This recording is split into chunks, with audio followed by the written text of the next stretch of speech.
Bonjour, c'est Capucine du blog Le Mouvement qui soigne. Donc aujourd'hui, je voulais vous faire la deuxième vidéo sur les chaussures minimalistes.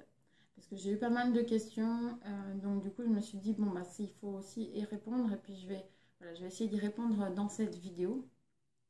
Donc déjà, la peur la plus importante quand on fait ce choix des chaussures minimalistes, c'est la peur de la blessure. Donc en fait, voilà, un peu cette vidéo, c'est l'orientation, c'est voilà, comment on va pouvoir faire la transition sans se blesser. Donc moi là, je voulais donner un peu mon point de vue d'ostéopathe. Parce que du coup, je vous avais dit dans l'autre vidéo, il y a à peu près 12% des personnes qui, malgré les chaussures minimalistes, vont quand même poser le talon. Donc, c'est pas l'idéal. Alors, pour moi, qu'est-ce qui fait que ces gens-là, ils posent le talon? On peut aussi penser, je ne sais pas si vous avez déjà vu, c'est plus souvent des femmes qui ont les jambes un peu en X comme ça. Donc, elles ont tendance plutôt à avoir des pieds un peu plats. Et du coup, moi, ça, c'est pas des jambes idéales pour courir. C'est-à-dire que si vous voyez des gens comme ça, vous dites, ah, vous aimez pas courir, vous avez des chances de tomber juste. Et donc, ces personnes-là qui ont un problème de posture au niveau de leurs jambes et de leurs pieds, ben, si vous les mettez à courir, forcément, moi, j'ai d'intuition, j'ai pas d'études scientifiques, mais voilà, elles vont avoir tendance à poser le pied, le pied par le talon. Donc, qu'est-ce qu'on va pouvoir faire en fait pour aider et rendre le pied plus fort, aider la voûte plantaire à se former. Donc ça, c'est des choses qui vont se développer normalement dans la petite enfance. Du coup, l'enfant, il est censé se retourner, ramper, faire du quatre pattes. Et puis, des fois, il y a des enfants, en fait, ils trichent un petit peu. Bon, il n'y a pas que ça, hein, on est d'accord, mais c'est un facteur. Et du coup, voilà, s'il triche à l'acquisition de la marche, il ne va pas faire de ramper, il ne va pas faire de quatre pattes, et il va se mettre debout, et il va trouver une autre manière de se tenir debout. Et du coup, l'équilibre de la posture va s'en trouver modifié. Donc du coup, ce que les gens peuvent faire si ils observent qu'ils posent le talon quand ils courent pieds nus, et ben, c'est avant de chercher à passer sur du minimaliste, c'est déjà retravailler la posture en gardant les chaussures normales pour modifier déjà un petit peu la posture. Alors, qu'est-ce que je vous ferai une vidéo vraiment avec les exercices. Et puis là, qu'est-ce qu'on peut dire d'autre? Il existe aussi des réflexes archaïques qui vont favoriser le développement de l'enfant et qui vont permettre, par exemple, à un enfant de ramper, de faire du quatre pattes. Et on a plusieurs réflexes au niveau du pied. Donc les exercices que je proposerai, ça sera vraiment voilà, pour stimuler au niveau du pied, pour que le pied il soit plus efficace. Ce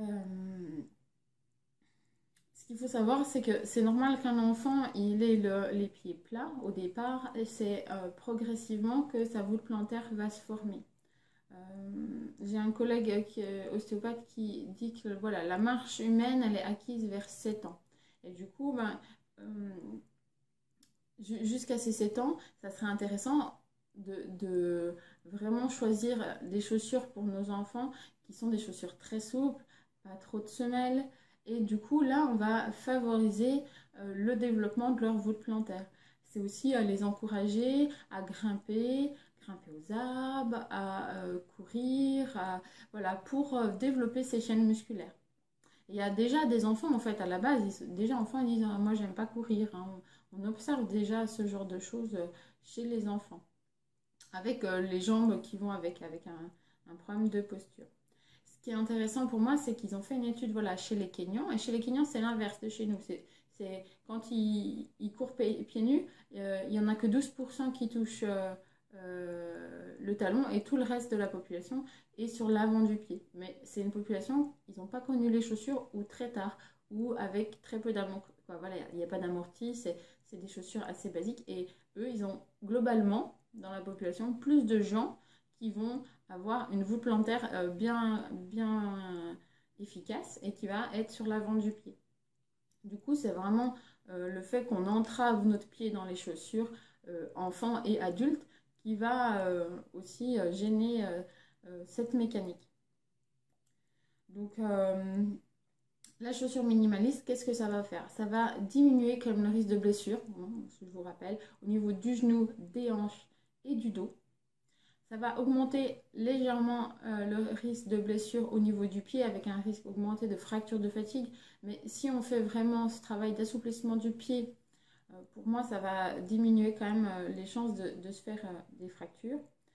On va diminuer le coût énergétique de la course à pied. C'est-à-dire qu'on va consommer moins d'énergie pour la même vitesse. Donc c'est vraiment quelque chose d'intéressant. C'est lié aussi au fait que les chaussures soient plus légères. Et ça, il y avait déjà eu des études dessus. C'est plus on a l'extrémité du pied qui est fin et la chaussure légère, moins on va consommer d'énergie. Et c'est assez important. Je ne sais plus, ils avaient fait le calcul sur marathon, mais c'était vraiment significatif. Le fait d'être pieds nus va aussi augmenter les stimulations au niveau du pied. Et donc voilà, on a vraiment intérêt au moins à assouplir la chaussure de ville, à marcher pieds nus, à faire ces 5 minutes dans la pelouse après un entraînement. Et puis après, ça ne veut pas dire forcément voilà, courir les compétitions avec les chaussures minimalistes parce que c'est pas forcément l'idéal. Mais voilà, c'est vraiment ce travail plutôt de stimulation au niveau du pied et de modification progressive de la posture. Et puis ben, pour la compétition, on garde les chaussures avec lesquelles on a l'habitude de courir dans un premier temps, quoi. Et puis ensuite, éventuellement, on peut faire d'autres choix, quoi. Mais il faut déjà avoir vraiment l'habitude de courir avec les chaussures minimalistes. Voilà, j'espère que cette deuxième vidéo sur les chaussures minimalistes vous a plu. N'hésitez pas à me poser vos questions. J'essaierai de vous faire rapidement une autre vidéo avec des exercices qui vont aider le pied à se détendre.